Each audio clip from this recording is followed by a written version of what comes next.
마음의 손을 잡으면서 함께 인사를 하도록 하겠습니다. 앞뒤 좌우에 있는 분들을 보고 마음으로 손을 잡고 인사합니다. 예수님이 당신을 가장 사랑하십니다. 예수님이 당신을 가장 사랑하십니다. 예수님이 당신을 이 시간 만나주십니다. 예수님이 당신을 이 시간 만나주십니다. 예수 이름으로 축복하고 사랑합니다. 예수 이름으로 축복하고 사랑합니다. 아멘. 아멘.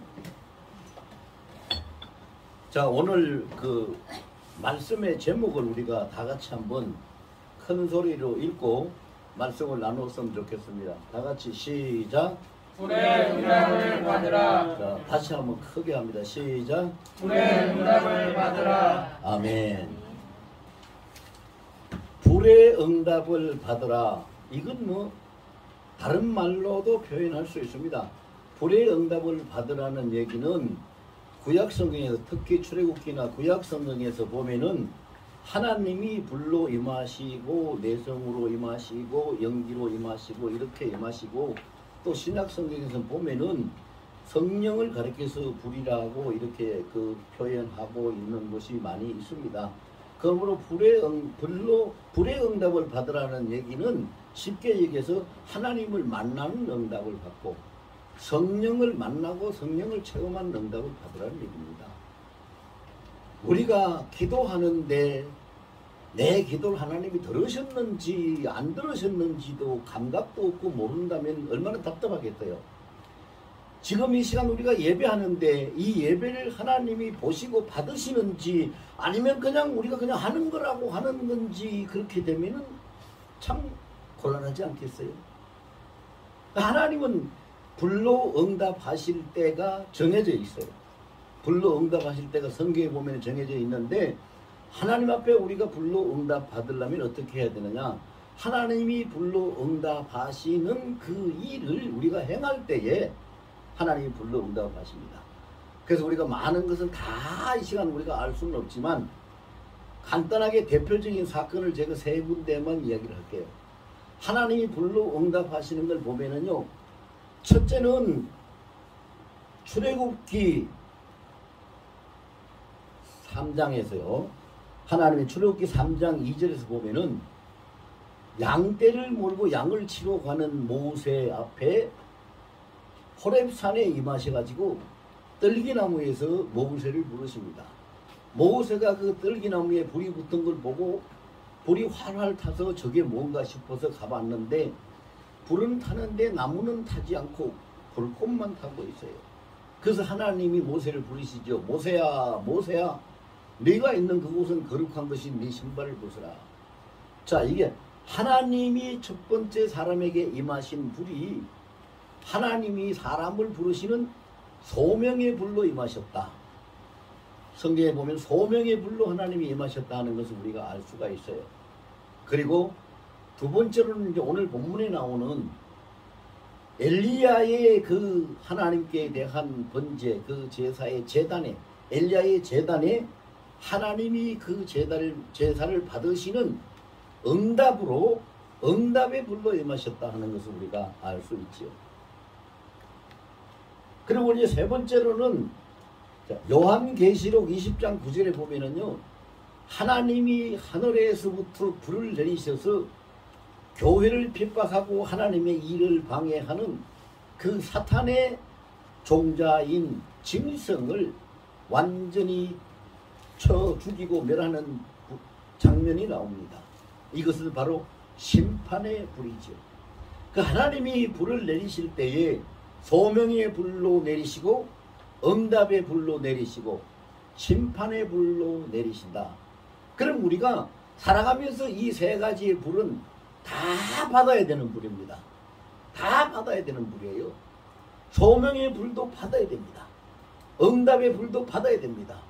심판의 불도 우리가 받아서 우리를 대적하고 우리를 괴롭히고 우리를 해방하는 사탄을 멸하시는 하나님의 그 역사를 우리가 목도해야 됩니다.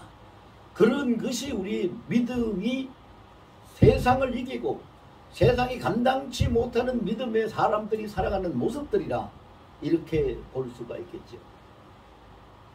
옛날에 제가 조그만한 경험을 한 것이 있어서 이 시간 잠깐 간증을 하겠는데요. 여기 저 청주 가는 쪽에 가다 보면 청원이라는 곳이 있습니다. 청원. 거기 이제 그 조그마한 야산이 있는데 그 산에 참 기도하기가 좋아가지고 제가 그 산에 가서 기도를 좀 오랫동안 했습니다.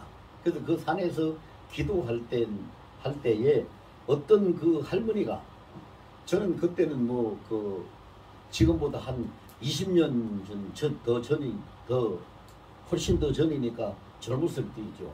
근데 그때 그 어떤 할머니가 그 기도하루를 산에 올라오셨어요. 그래서 굉장히 얼른 봐도 굉장히 몸이 불편하신 분 같아요. 아프신 분 같아요. 그래서 제가 물었죠. 아니 할머니 몸이 굉장히 불편하신 것 같은데 이 산에는 어떻게 올라오셨어요? 그랬더니 나보고 목사님이세요. 저는 그때는 목사가 아니었어요. 목사 안수를 아직 안 받았을 때거든요. 그렇지만 하나님의 산에 가서 기도하라 해서 하나님의 명령을 따라서 기도하고 있을 때거든요. 아니요, 전 목사님은 아닙니다.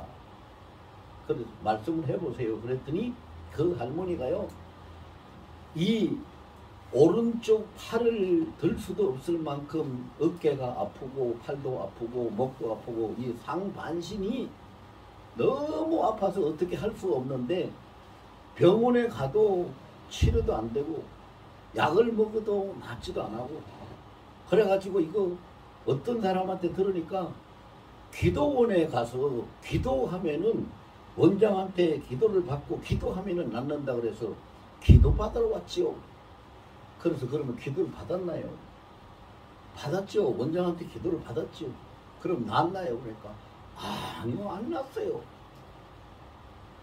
그래서 제가 그 이야기를 했어요. 하나님은 누구를 의지해서 병을 고치겠다고 하는 사람을 기뻐하시지 않습니다. 하나님이 나를 여기에서 병을 고쳐줄 수 있고 나를 구할 수 있고 하나님이 나를 건강하게 할 수 있다는 것을 믿음으로 고백하고 하나님 나를 고쳐주세요. 나를 낫게 해주세요라고 하나님 앞에 매달리고 하나님 앞에 중심을 가지고 쏟는 사람은 하나님이 응답을 하십니다. 그런데 혼자 그렇게 하기가 힘들면 제가 함께 기도를 할 테니까 그렇게 해보십시다. 그랬더니 아이고 선생님 감사합니다. 예, 그렇게 해주세요. 그래 해주세요. 그래서 제가 그 어깨에다 손을 얹고 기도를 했어요. 그래 같이 기도했죠. 그 할머니는 할머니대로 기도하고 저는 저대로 기도하고 그리고 또 함께 기도하는 우리 기도 그 동기가 하나 있었는데 그 사람하고 셋이서 합심해서 기도를 했어요. 기도를 한참 하는데 그 할머니가 그래서 비명을 치더라고요. 그래서 다들 놀래가지고 함께 기도하는 사람도 놀래고 저도 깜짝 놀래가지고 손을 띄고 할머니 왜 그러세요? 그랬더니 이 할머니가 어깨에 불이 붙었어요. 어깨에 불이 붙었어요. 막 어깨가 탄다는 거예요. 불이 붙어서. 아무것도 없는데 눈에 보이는 것이 없지. 그게 뭐예요? 성령께서 불로 임하신 거예요. 그래야 막 소리를 지르고 어깨에 불이 붙었다고 그러더니 한 1분 정도도 채 안 됐는데 지나더니 조금 있다니까 아이고 시원했어요. 아이고 시원해. 다 났어요. 다 났어요. 그래. 여러분 하나님은 이렇게 불로 응답하시는 분입니다. 우리가 불의 응답을 받아야 돼요. 소명의 불도 받아야 되고요. 치료의 즉 응답의 불도 그 승리하는 능력의 응답의 불도 받아야 되고요. 우리를 괴롭히고 멸망시키려고 하는 그 악한 세력을 하나님이 심판하시는 심판의 불도 우리가 눈으로 목도할 수 있어야 돼요. 오늘 본문에 보세요. 제단에서 하나님이 불이 떨어져서 그 제단의 제물을 다 하나님이 흠양하시고 나니까 바로 그 바알 선지자들 그 수백 명이 되는데 바알 선지자만 450명인데 그들을 무조건 다 기손 시냇가로 데려가서 그들을 다 죽여버리고 심판의 불이 임하는 거예요. 심판의 불. 이렇게 하나님의 그 불의 응답을 받는 사람들은 어떻게 해야지 되느냐? 자, 첫 번째는요. 하나님께서 소명의 불로 응답하신다. 제가 그랬어요. 모세는 소명의 불로 응답을 받았어요. 야고보서 4장 8절에 보면은요. 하나님을 가까이 하라 그리하면 너희를 가까이 하시리라 하는 이런 말씀이 있는데 모세는 그대로 했기 때문에 소명의 불의 응답을 받았어요. 모세가 어떻게 했어요? 모세는 40년 동안 애굽 왕궁에서 왕자로 살았어요.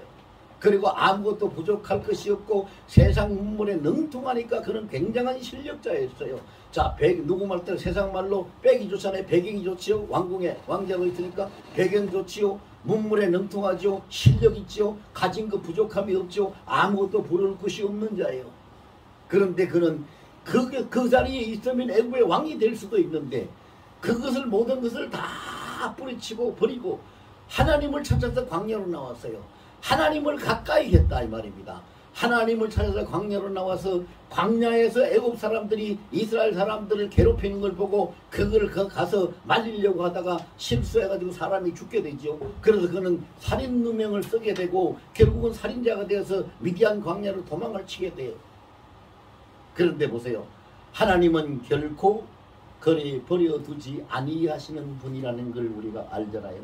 그가 실수로 사람을 죽이고 미디안 광야로 도망해가지고 거기서 은둔 생활을 하고 있는데 세상의 문물 부귀 영화를 다 버리고 하나님을 찾아서 광야로 나온 하나님을 가까이 하기 위해서 광야로 나온 그 모세를 하나님은 일찍부터 지켜보셨기 때문에 이제 그 미디안 광야에서 있으면서 이도로라는 그 집안의 양떼를 치는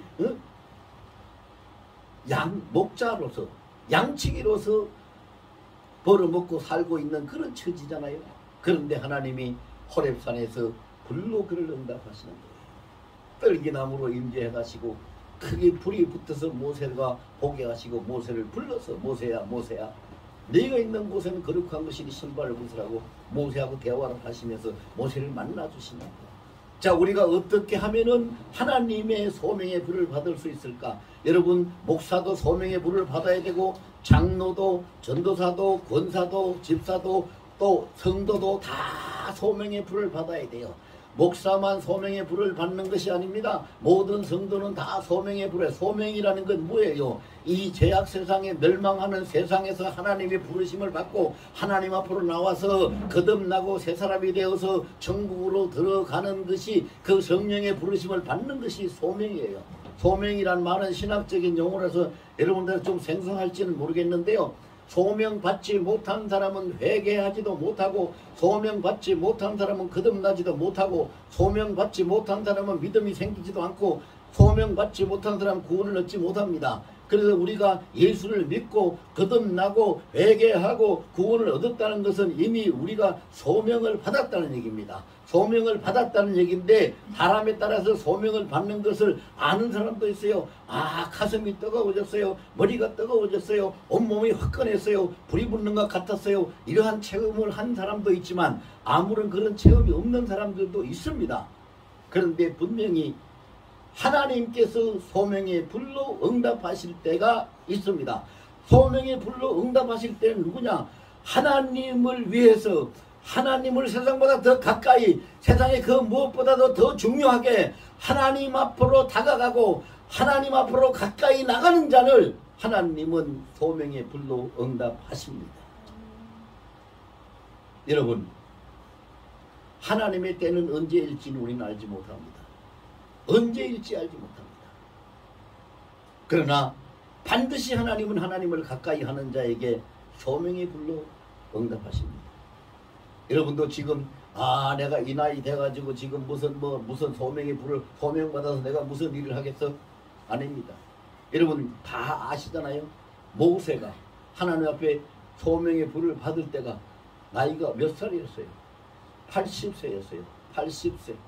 적은 나이 아니잖아요. 80세에 소명의 불을 받고 하나님 앞에 애굽으로 보내심을 받기 시작해서 광야 생활까지 120살까지 40년 동안 하나님의 그 일을 맡아서 한 사람이 모세잖아요. 하나님을 가까이 하라. 다 같이 시작. 하나님을 가까이 하자. 하나님을 가까이 하자. 더 큰 소리로 하나님을 가까이 하자. 하나님을 가까이 하자. 하나님 불입니다. 여러분, 불을 가까이 하고 불에 닿으면 불이 붙습니까? 안 붙습니까? 불에 닿으면 불이 붙습니다. 하나님은 불입니다. 성령은 불입니다. 가까이 하고 성령의 다음 만나고 하나님을 만나고 성령을 체험하고 다음에는 불이 붙습니다. 이것을 우리가 체험할 수 있어야 돼요. 그 다음에 두 번째로는 하나님이 응답하시는 불. 이거는 승리하게 하시는 불이고, 이거 응답하시는 불은 우리를 치료하는 불이기도 합니다. 아까 제가 간증 한 토막 했잖아요. 그 할머니에게 어깨에 불이 붙었다고 소리치며 악 하고 소리를 지를 때 성령의 불이 그에게 임하신 거죠. 성령의 불이 임하십니다. 여러분들은 이런 체험을 얼마나 가지고 계시는지 모르겠는데, 저는 이런 체험을 통해서 간증을 하려고 그러면은 며칠을 해도 남을 만큼 굉장히 많은 체험을 가졌어요. 굉장히 많은 체험. 카나다에 가서 집회를 할 때 거기에 10살밖에 안 된 여자아이가 있었어요. 10살밖에 안 된 여자아이가 그 나중에 알았는데, 저는 그때는 몰랐는데 그 어머니가 이야기를 하더라고요. 이야기를 하는데 4살 때부터 시작을 해가지고 애가 계속 지 혼잣말을 하고 딴전을 피우고, 그리고 부모한테 더 저항을 하고, 그렇게 어린아이인데 힘은 왜 그렇게 센지 붙잡을 수도 하고, 불안하면 붙잡지도 못하고, 붙잡고 뭘 하려고 그러면 이기지도 못하고, 쉽게 얘기해서 뭐예요? 악한 영이 악령이 들린 거지. 그래서 그 어머니가 그날 자기 딸을 작심을 하고 데려온 거예요. 아, 오늘 그 한국에 가서 어떤 목사님이 와서 치유 집회를 한다는데 그 우리 딸을 데리고 가서 고침을 받아야 되겠다. 그러고 기도도 많이 하고 왔겠죠. 간절한 마음으로 왔으니까. 간절한 마음. 그래서 제가 앞에서 설교를 하고 한참 이렇게 설교를 하고 있는데요. 그 여자아이가 중간에 통로에 서가지고, 자리도 아니고 통로에 딱 나오더니만 통로에 서가지고 손가락을 찌르면서 막 소리를 막 지르는 거예요. 왜 왔어? 못산 원수가 됐다고 왔어. 나를 왜 괴롭혀? 그러고 소리를 지르는 거예요. 그래서 설교하다가 중단을 하고 제가 뛰어내려가가지고 그 여자의 아이의 손을 댔어요. 아!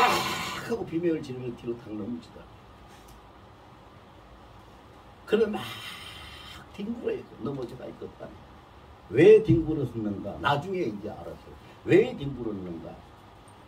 내가 손을 대가지고 지가 넘어질 때 온몸에 불이 붙어서 몸이 타버리더라고요. 그래가지고 뜨거워서 막 뒹굴었대요.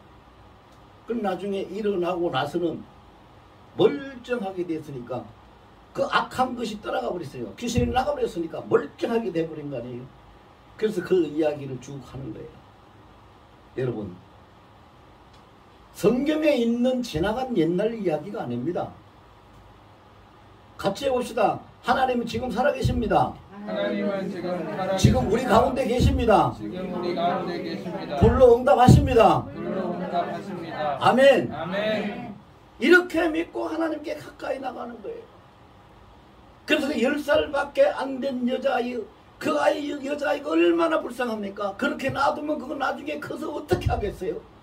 그런데 성령이 불이 그에게 임하시고 그 불이 악한 것을 태워버려서 악한 것을 쫓고 나니까 아주 얌전하고 아주 정말로 예쁘장이 멀쩡한 아이가 된 거예요. 그래서 그 어머니가요, 감동을 받았어요. 감동을 받아가지고 저를 보고 묻더라고요. 목사님, 우리 아이를 살려주셨는데 제가 뭘로 보답을 하면 될까요? 그래서 제가 그랬어요. 나를 초청해서 거기 집회하게 하신 분은 이 교회 목사님이고, 이 교회 목사님을 움직이신 분은 하나님이시니까 이 목사님하고 상의를 해보시고 하나님이 원하시는 것을 하나님 앞에 감사로 드리세요. 여러분, 제가 이 이야기를 왜 하냐면요, 정말로 이거는 중요해요. 정말로 중요해요. 시편 103편 2절에 보면은요, 여호와 내 영혼아 여호와를 송축하며 그의 모든 은택을 잊지 말지어다. 그리고 3절에 뭐라 그랬습니까? 그가 내 모든 죄를 사하시고 모든 병을 고치시고 내 생명을 파멸해서 속량하시고 인자와 긍휼을 간을 씌우신다고 그랬습니다. 하나님의 은택을 잊지 않는 자, 하나님의 은택을 잊지 않는 자는 하나님을 가까이 합니다. 하나님의 은혜에 보답하고자 합니다. 그는 하나님께 가까이 나갈 수밖에 없습니다. 그런 사람은 하나님이 항상 함께 하시고 임마누엘의 불러 응답하시는 줄을 믿습니다. 그래서 그러면 그 제단에 엘리야의 제단에 하나님이 불러 응답하셨는데 하나님이 응답하신 엘리야의 제단은 어떤 제단이었습니까? 오늘 본문에 보면 그걸 말해주고 있습니다. 자, 엘리야가 뭐라 그랬어요? 첫째는 하나님께 내게로 가까이 오라 그래서 그 백성들을 하나님께로 가까이 다 모았습니다. 그리고 두 번째 한 일은 그가 제단을 수축했다 그래서 오늘 본문의 30절 끝부분에 거기 기록이 되어 있죠. 여호와의 제단을 수축했다. 30절부터 시작해가지고 35절까지 하나님과의 관계를 올바로 정립을 시키는데 제단을 수축하고 온전한 번제물을 드리고 그 다음에 거기에다가 도랑을 파고 물을 붓고 이 모든 것들을 한마디로 요약해서 설명하면 하나님하고의 무너진 관계, 하나님하고의 깨어진 관계, 하나님하고의 틀어진 관계를 올바로 정립을 시켰다 이 말이에요. 이 뭘로 하나님과 올바른 관계를 정립시켰느냐? 첫째는 제단을 수축했다. 그러니까 이게 뭐예요? 예배를 통해서 하나님하고의 관계를 정립합니다. 하나님과의 관계가 허물어지고 틀어진 것은 예배를 온전한 예배를 드릴 때에 예배를 통해서 하나님과의 관계가 다시 회복이 되고 수축이 됩니다. 여러분들 이 1시간 예배가 그냥 왔다 가는 예배가 아니고 온전히 하나님을 바라보고 하나님에 감사하고 하나님 앞에 내 중심을 쏟아 예배를 드리면 이 1시간 예배가 하나님과의 나와의 관계를 회복시키고 하나님과의 나의 관계로 반듯하게 정립을 시켜주신다 이 말이에요. 예배를 통해서 정립을 시켰다. 그 다음에 두 번째는 엘리야가 어떻게 했습니까? 여호와여, 여호와가 이 백성의 하나님이신 것과 내가 여호와의 종인 것과 하나님 여호와가 살아계신 것, 다시 말하면 하나님을 하나님 되게 하고 하나님의 이름을 높이고 하나님을 경외할 수 있는 그런 그 중심으로 그런 열성을 가지고 하나님 앞에 주의 이름을 부를 때에 하나님이 그 관계를 수축해서 정립을 시켜주신 것입니다. 하나님의 이름을 의지하죠. 여러분 성경에 보면은요 참새 2마리가 아사리온 하나에 팔리는 것이 정상인데 그렇게 아무렇지 않게 대수롭지 않게 있을 수 있는 작은 일, 참새 2마리가 아사리온 하나에 팔리는 그것까지도 하나님이 허락지 않으면 될 수 없다라고 말씀하시고 우리 사람들의 평균적인 머리카락 숫자가 약 10만 개쯤 됩니다. 그런데 이 사람들이 머리카락 숫자를 사람은 알지 못하지만 하나님은 우리의 머리카락 숫자까지도 다 세신 바 됐다고 말씀을 하십니다. 그리고 시편 139편에 보면은요 그 시편 기자의 고백을 합니다. 자기가 앉거나 일어서거나 눕거나 자거나 어디를 가도 자 땅끝에 가도 어디 바다 끝에 가도 서울에 가도 어디를 가도 하나님은 다 항상 거기 계시고 하나님의 모든 것을 다 돌아보시고 그런데 그렇게 하시는 하나님이 인생에게 무슨 일을 행하시느냐? 인생에 행하시는 일을 보면은요 시편 139편 5절에서 그렇게 기록하고 있습니다. 여호와께서 내 앞뒤를 둘러 감싸 안으시고 내 머리에 안수하셨나이다. 아멘. 기가 막힌 말씀 아닙니까 여러분? 기가 막힌 말씀. 모든 것을 보시고 아시고 주관하시는 하나님이 그 세상 너무나 많은 일들을 처리하시기에도 시간이 없을 만큼 바쁘실 텐데 이 작고 작은 나 같은 존재가 어디에 있는지도 찾으려 해도 힘들 텐데 그 하나님이 나를 보시고 우리 한 사람을 보시고 앞뒤로 둘러 감싸 안으시고 머리 위에 손을 얹고 안수하셨다. 이 하나님을 우리가 인정해야 되죠. 이 하나님을 인정하는 방법은 첫째는 하나님 앞에 온전한 예배를 드리라는 것, 두 번째로는 그 하나님의 이름을 높이 부르라는 것, 그 하나님 앞에 감사와 영광을 돌리라는 것, 이것이 하나님과 우리의 관계를 정립시킬 수 있는 길이지요. 길입니다. 하나님 우리에게 많은 것을 요구하지 않습니다. 여러분, 제가 상당히 좀 세월은 많이 지난 한 10여 년은 지난 것 같은데요. 우리 그 노회에서 저 보은 법주사 있는 그 보은 그로 속리산으로 소풍을 갔어요. 소풍을 갔는데 소풍 갔다가 그 산에 올라갔다가 내려오는 길에 어떤 그 부인 두 사람이서 제 옆에 이렇게 걸어가다가 둘이서 대화하는 소리를 제가 들었어요. 그래서 한 여인이 그러더라고요. 자기는 얼마 했어? 나는 300밖에 못 드렸어. 그러니까 옆에 갔던 사람이 아, 나도 많이 못했어. 그러니까 그 또 나는 300밖에 못 드렸다고 말하던 여인이 뭐라고 하냐면 너무 작게 드려서 섭섭하지 않을까 모르겠어. 여러분, 제가 이 이야기를 여기서 왜 꺼낼까요? 우리 하나님은 두 랩돈 드린 가부의 헌금을 보시고 기뻐하시고 칭찬하신 분이에요. 어떤 것을 물량적으로 하나님 보시지 않아요. 네가 얼마나 드렸느냐 그거 보시지 않아요. 왜 예수님이 그 과부 두 랩돈 드린 과부를 칭찬하셨어요? 무엇 때문에 기뻐하셨어요? 그의 중심을 다 드렸다는 거예요. 자기가 생활할 거 이것저것 따져서 아끼지 않고 중심을 드렸다는 거지. 우리가 온전한 예배를 승리한다는 것은 우리의 중심을 드리는 거예요. 중심을.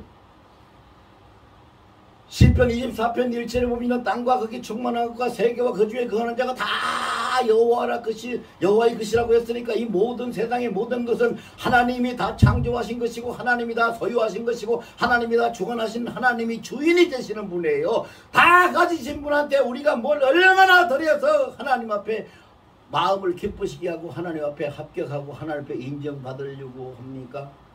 천하를 다 드려도 그 다 모든 것 다 하나님 것인데 그게 아니지. 하나님은 중심을 보십니다. 우리의 재단을 수축한다는 거, 예배를 승리한다는 거, 나의 진심을 하나님 앞에 쏟아놓고 드리는 것입니다. 내 진심. 여러분, 자 보세요. 제가 들은 이야기 중에 하나가요. 아들, 딸 해서 5남매가 있는 집인데요. 그 중에서 넷째가 아들인데 절름발이에요. 그래서 참 살기도 어렵고 가진 것도 없고 그랬는데 그 아버지의 회갑이 돼가지고 회갑잔치를 해서 다 자녀들이 모이는 거예요.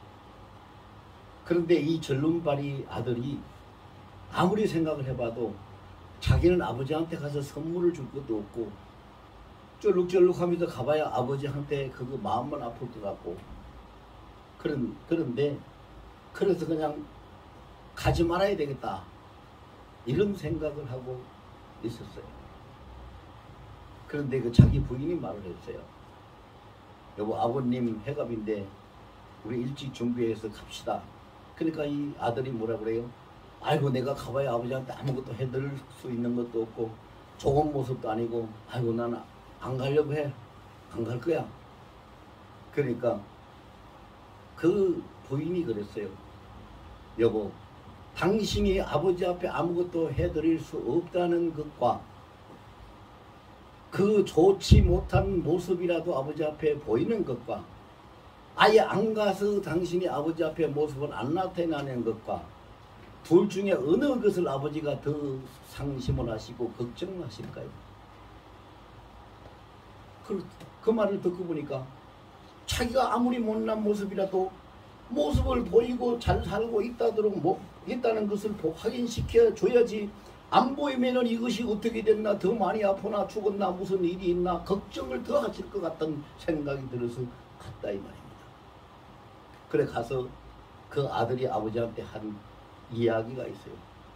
아버지, 이 못난 자식은 아무것도 아버지께 해드릴 것이 없는데 이렇게 멀쩡하게 살아 있으니까 염려하시지 말라고 얼굴 보이러 왔습니다. 그 아버지가 그 말을 듣고 그 아들을 끌어안고 울면서 네가 진실로 효자다. 네가 진실로 효자다. 아버지가 걱정할까 봐서 걱정 안 시키려고 모습을 보여주러 왔다고 한 네가 진실로 효자다. 칭찬을 했다는 얘기를 들었어요. 우리 하나님 앞에 우리 하나님은 사랑이시라고 말씀하잖아요. 하나님 앞에 우리의 모습을 보이는 것, 내가 잘났기 때문이 아니에요. 내가 가져있기 때문이 아닙니다. 내가 힘이 있기 때문이 아닙니다. 내가 믿음이 커서가 아닙니다. 내가 기도를 많이 해서가 아니요, 내가 많은 것을 알고 있어서가 아닙니다. 나는 아무것도 아는 것도 없고 가진 것도 없고 할 수 있는 것도 없고 지금까지 신앙생활 아버지 앞에 나는 이렇게 살았다고 떳떳이 말할 수 있는 거 아무것도 없지만 하나님이 나를 이 땅에 보내셔서 살게 하셨는데 오늘도 이렇게 하나님 은혜 가운데 하나님 때문에 내가 이렇게 건강하게 살고 있습니다 하는, 그래서 하나님 앞에 예배합니다. 그래서 하나님 앞에 감사합니다. 그래서 하나님 앞에 내 모습을 보여드립니다 하고 주님 앞에 나올 때에 주님이 영광 받으신 줄 믿습니다. 그것이 예배의 중요해요. 그 중심을 보시는 하나님이란 말이죠. 그렇게 되면 그 재단에 하나님이 응답하시다. 불러 응답을 하신다 이 말입니다. 불의 응답. 보세요.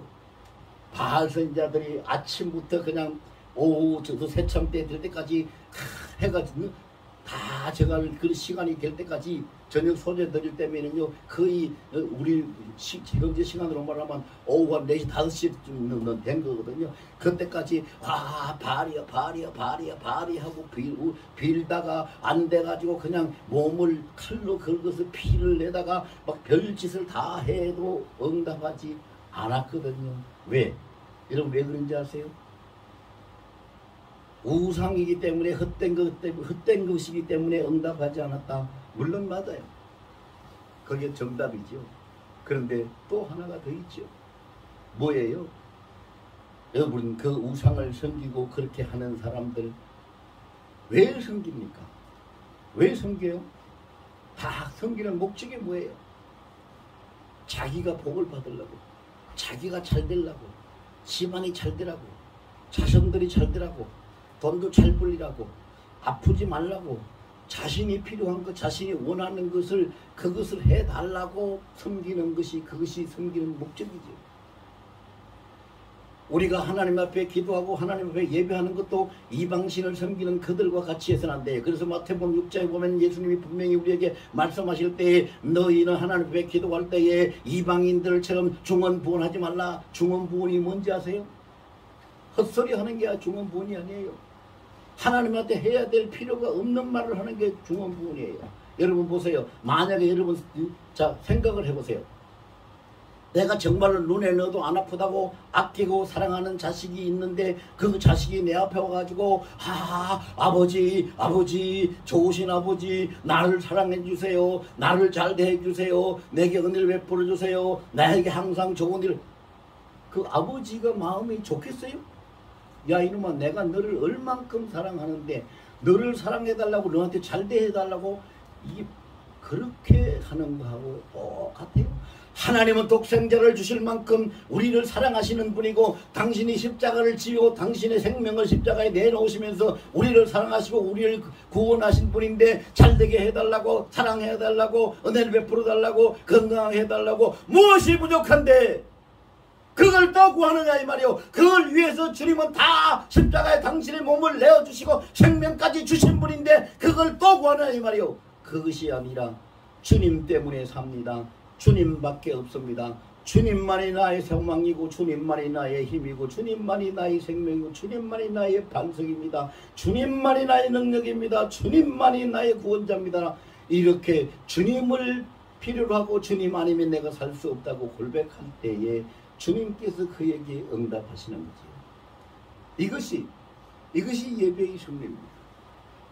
여러분 자기 필요에 의해서 자기가 무엇을 원해서 기도하거나 예배하는 것을 이제는 그거를 뒤로 보내시고, 지금까지 그걸 했다면 그걸 보내시고 다 버리시고, 이제는 시편 103편 말씀처럼요, 내 영혼아 여호와를 송축하라. 내 속에 있는 모든 것들아 그의 거룩한 이름을 송축하라. 내 영혼아 여호와를 송축하며 그의 모든 은택을 잊지 말지어다 라고, 할렐루야라고 하나님 앞에 감사하고 여호와 이름을 송축하고 찬양하면은, 그것을 받으시는 하나님이 복을 내리시고 은혜를 덧입히시니, 하나님이 내리시는 그 복과 그 은혜가 우리 위에 물이 바다를 덮은같이 덮어버리면 인생에 부족함이 뭐가 있어요? 구할 것이 뭐가 있어요? 아무것도 없어요. 그래서 하나님은요, 우리의 기도를 들으시고 예배를 받으시는 하나님은 양면성을 가지고 있어요. 자, 양면성 첫째는 뭐냐? 지난번에도 제가 한번 말씀드렸는데, 첫째는 뭐냐 하면요, 우리에게 필요하고 내가 뭘 어떻게 해야 되고 무엇이 있어야 되는지 하나님 모든 걸 다 알고 계셔요. 다 알고 계셔요. 모르는 것이 하나도 없어요. 그것이 한쪽 면이에요. 또 다른 한쪽 면은 뭐냐 하면요, 다 알고 계시는 그 하나님 앞에 내가 하나님을 인정하고 하나님을 하나님 되게 하고 하나님 앞에 굽혀 은혜를 구하는 자, 하나님을 높이고 하나님을 인정하고 하나님의 영광을 돌리는 자, 하나님 앞에 모든 것을 보고하고 하나님 앞에 다 도구하면서 감사하는 자, 그것이 한쪽 면이죠. 그래서 다 알고 있는 하나님의 한쪽 면에다가 우리가 하나님을 하나님 되게 아뢰고 높이는 그 한쪽 면이 더해지면 하나님의 응답이 불로 내려치는 겁니다. 바로 오늘 본문에 있는 엘리야의 제단이 그런 제단이었습니다. 하나님이 그 이스라엘 백성들의 상태를 몰랐습니까? 아합의 왕도 몰랐습니까? 이세벨을 몰랐습니까? 이스라엘의 백성들이 하나님을 떠났다는 걸 몰랐습니까? 엘리야의 속 타는 그 가슴을 몰랐습니까? 다 알고 계셨습니다. 다 알고 계셨습니다. 다 알고 계시는 그 가운데에 엘리야가 하나님을 향해서 부르짖습니다. 여호와여, 여호와여, 여호와는 이 이스라엘 이 백성의 하나님이십니다. 하나님이신 것을 알게 하여 주셔서 내가 하나님의 종인 것도 알게 하여 주시고, 하나님이 우리 하나님 여호와가 이 이스라엘 백성들의 구원자인 것을 알게 하여 그것을 하나님의 이름을 위해서 하나님의 영광을 위해서 알게 해달라는 것이 주님 앞으로 상달할 때 하나님이 하늘에서 불을 내려서 응답하셨던 겁니다. 이렇게 예배를 정리해요. 그러면 하나님과의 관계가 수축이 됩니다. 그리고 세 번째로 우리가 불의 응답을 받기 위해서는요, 자, 같이 합시다. 하나님의 통치를 구하라. 하나님의 통치를 구하라. 자, 하나님의 통치를 구하라. 하나님의 통치를 구하라. 하나님의 통치를 구해야 돼요. 하나님의 통치. 여러분 기도할 때도 보면은요, 하나님의 통치를 구하는 기도를 해야 되는데 하나님의 통치를 구하는 기도를 안 하고 자기가 하고 싶은 것을 하나님이 도와달라고 기도하는 사람들이 많아요. 그럼 여러분 보세요. 주인이 그 자기의 하인들을 불러서 일을 시킬 때 내가 이런 것을 하기 원하니 너는 가서 이렇게 해서 내가 이 일을 잘 할 수 있도록 도와라. 너는 이거 네가 담당해라. 이렇게 하면은 하인들은 하는 거지요. 주인이 그렇게 시켰으니까. 근데 반대로 일을 해야 되는 하인이 와가지고 주인한테, 주인님 내가 오늘 저 밭에 가서 일을 해야 되는데 주인님이 내가 밭에 가서 일할 수 있도록 쟁기도 그 밭으로 좀 날라주고요, 소도도 몰아다 주고요, 일할 때 옆에서 도와주고요. 그러면 주인이 그 하인한테 그래 알았어, 내가 잘 해줘야지. 그럴까요? 야 이놈아, 그러려면 내가 하지 너한테 왜 시키냐? 안 그러겠어요? 그러지 않겠어요? 구할 것을 구해야 돼요. 우리 모든 인생을 주장하시고 세상 나라 역사를 주관하신 분 하나님이신데, 그 하나님이 주인이신데, 하나님이 주권자신데, 내가 뭐가 필요하니, 내가 무엇을 해야 되니 하나님이 나를 도와주시고 이걸 이렇게 해주세요. 주인을 소환해서 일을 시킨다고 그게 되겠습니까? 주권자를 불러서 하라 한다고 되겠습니까? 기도가 바뀌어져야 되죠. 하나님의 통치를 구해야 돼요. 하나님의 통치. 여러분 마태복음 6장 10절에 보면은 예수님이 6장 9절부터 13절까지 너희는 기도할 때 이렇게 기도하라고 친히 가르쳐 주신 기도문이 주기도문인데요. 10절에 보면 그런 말씀이 있어요. 나라가 임하시오며 뜻이 하늘에서 이루어진 것 같이 땅에서도 이루어지이다. 나라가 임하신다는 건 하나님의 통치가 임하시고, 하나님의 통치가 임하면 하늘에서 하나님의 뜻이 이루어진 것처럼 내가 살고 있는 여기 이 땅에서 그 모든 일이 이루어집니다. 그러니까 하나님이 나라를 하나님이 나라를 임하게 하셔서, 하나님의 통치를 임하게 하셔서 이 모든 것들이 다 이루어지는 것을 보게 해달라는 기도가 그 기도입니다. 여러분 보세요. 하나님의 통치가 임하면, 하나님의 나라가 임하면 우리가 아무것도 더 이상 구할 것이 없습니다. 그래서 예수님은 그 마태복음 6장 기도론에서 마지막 결론을 어떻게 내리십니까? 6장 33절의 결론을 내리시기를 그러므로 너희는 먼저 그 나라와 그의 의를 구하라. 그리하면 이 모든 것을 너희에게 더하시리라. 먼저 하나님의 통치를 구하고 먼저 하나님의 뜻을 구하면 너희가 필요한 모든 것을 충분히 다 채워주시고 이루어주신다는 말씀입니다. 하나님의 나라의 통치를 구하는 자가 하나님의 불의 응답을 받을 수 있습니다. 우리에게 악한 것이 와서 대적합니다. 우리가 귀신을 이길 수 있습니까? 우리가 사탄을 이길 수 있습니까? 우리가 질병을 떨쳐버릴 수 있습니까? 우리가 고난이나 환난 받는 것을 다 없애버릴 수 있습니까? 내가 하고 싶다고 될 수 있는 겁니까? 할 수 있는 겁니까? 아닙니다. 그럴 때 주여 하나님이여, 내 아버지 하나님이여, 나의 주여, 주께서 이것을 다스려 주시옵소서, 주께서 통치하여 주시옵소서. 이렇게 기도하면 주의 통치가 임하면 심판의 불이 내려져서 그들을 다 소멸해 버리는 것입니다. 통치를 구합니다.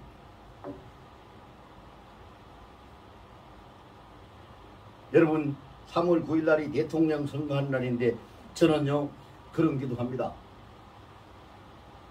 하나님, 만약에 자기 개인적인 어떤 욕심을 가지고 수단 방법을 가리지 않고 불이나 불법을 행하고 거짓을 행하면서 이 나라의 대통령이 되고자 하는 자가 있으면 하나님이 그를 통치해 주시고 응징하소서라고 나는 기도합니다. 누구든 그런 자를 용납해서는 안 되는 겁니다. 정말로 나라를 사랑하고 백성을 사랑하는 자가 하나님이 택하시고 뽑는 자가 이 나라 대통령이 돼야 되죠. 저는요 여당도 야당도 아닙니다. 지난번에 제가 한번 말씀드린 것 같은데 여러분 어디에 속해 있습니까? 여당입니까? 야당입니까? 나는 어디에 속했다고 했습니까? 나는 예수당에 속했다고 했습니다. 나는 주님의 통치를 구합니다. 어떤 사람이 누가 될지 난 모릅니다.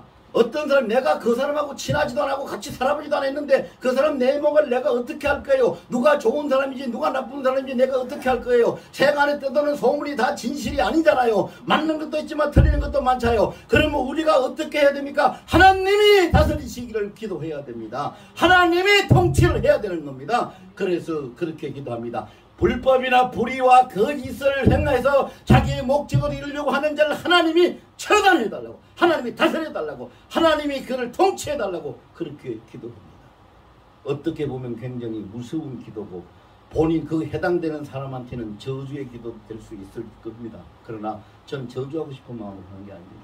이 나라, 이 백성들을 정말로 하나님이 얼마나 사랑하시는데요. 대한민국이 어떻게 대한민국이 됐습니까, 여러분? 오늘 대한민국이 될 때까지는요, 무수한 피가 이 땅에 뿌려져서 오늘 대한민국이 됐습니다. 근데 그 하나님이 그 피값을 쳐주셔야지 이렇게 이 나라가 소탄에 빠져서는 안 되잖아요. 그래서 불의와 불법과 거짓을 가지고 권세를 얻고자 하는 자, 대통령이 되고자, 대통령뿐만이 아니에요. 모든 게 다 그렇죠. 권세를 얻고자 하는 자, 치부를 하고자 하는 자를 하나님이 다스려달라, 통치해달라. 여러분, 우리는 하나님의 통치를 구해야 됩니다. 우리 개개인의 인생도 하나님이 통치하시면 우리는 아무것도 부족함이 없고 만사가 형통합니다. 여러분, 우리 성경을 통해서 너무 잘 보셨잖아요. 다 아시잖아요. 요셉이라는 사람이 어떻게 살았습니까? 형들의 모함으로 인해서 죽을 뻔하다가 겨우 살아나서 노예 장사한테 팔려가지고 애굽에 가서 보디발 장군집에 종살이도 합니다. 또 그 애굽의 보디발의 아내의 또 모함에 의해서 억울하게 옥살이도, 감옥에 들어서 옥살이도 합니다. 그러나 창세기 39장에 보면은 성경은 뭐라고 증거합니까? 하나님이 여호와께서 요셉과 함께 하시니 그가 여호와 앞에서 항상 형통하였더라. 아니 그렇게 잡혀가고 옥살이 한다 그건 뭐가 형통합니까? 다니엘서에 보면 다니엘서도 나오잖아요. 다니엘서도 두 번에 나옵니다. 다니엘이 여호와 함께하러 그가 형통하였더라. 애굽에도 요셉에게도 두 번이나 그 말씀이 나와요. 형통하였더라. 하나님의 통치가 임하면 우리는 형통한 인생이 됩니다. 자, 같이 따라서 합시다. 하나님을 가까이 합시다. 하나님과의 관계를 올바로 합시다. 하나님과의 관계를 올바로 합시다. 하나님의 통치를 항상 구합시다. 하나님의 통치를 이 세 가지 말씀을 가지고 우리가 마음의 결단을 하면서 한 2분만 통성으로 다 함께 기도하기를 원합니다. 주님 은혜